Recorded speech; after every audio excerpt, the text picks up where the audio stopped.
اعوذ باللہ من الشیطان الرجیم بسم اللہ الرحمن الرحیم۔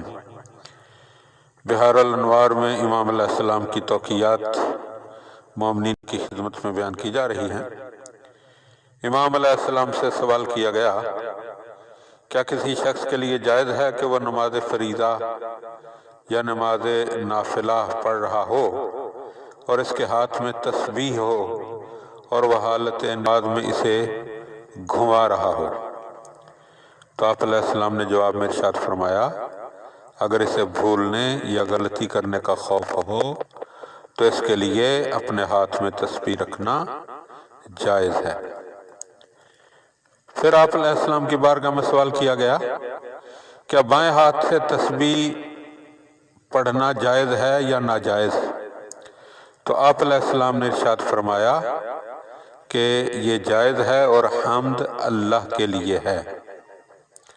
پھر آپ علیہ السلام کی بارگاہ میں سوال کیا گیا، مال وقف کے فروخت کرنے کے متعلق سوال ہے، جب وقف چند لوگوں کی ذات اور ان کی اولاد پر ہو اور تمام اہل وقف اس کے فروخت کرنے پر متفق اور مجتمع ہو جائیں کہ اس مال وقف کا فروخت کرنا ہی مناسب و بہتر ہے، تو اگر سب اہل وقف راضی نہ ہوں اور بعض اہل وقف فروخت کرنا چاہیں تو کیا ان سے خریدنا جائز ہے یا جائز نہیں ہے؟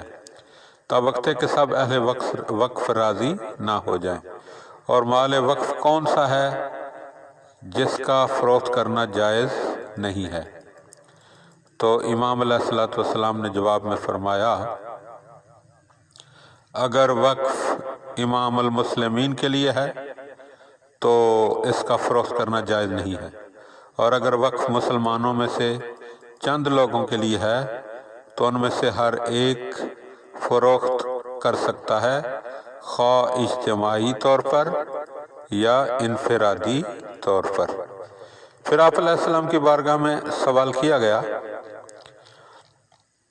کیا محرم کے لیے یعنی جس بندے نے احرام باندھا ہو اس کے لیے یہ جائز ہے کہ وہ اپنے زیر بغل پسینہ کی بدبو سے بچنے کے لیے مردار سنگ یا توتیا رکھے یا جائز نہیں ہے؟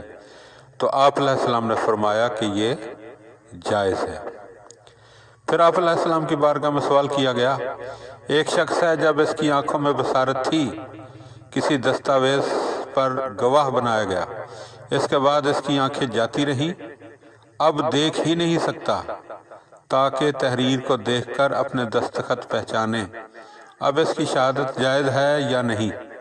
اور اگر اس نابینا کو وہ شہادت یاد ہو تو اس کی شہادت جائز ہے یا نہیں؟ تو آپ علیہ السلام نے جواب میں ارشاد فرمایا کہ اگر اس کو اپنی شہادت اور شہادت کا وقت یاد ہے تو اس کی گواہی جائز ہے۔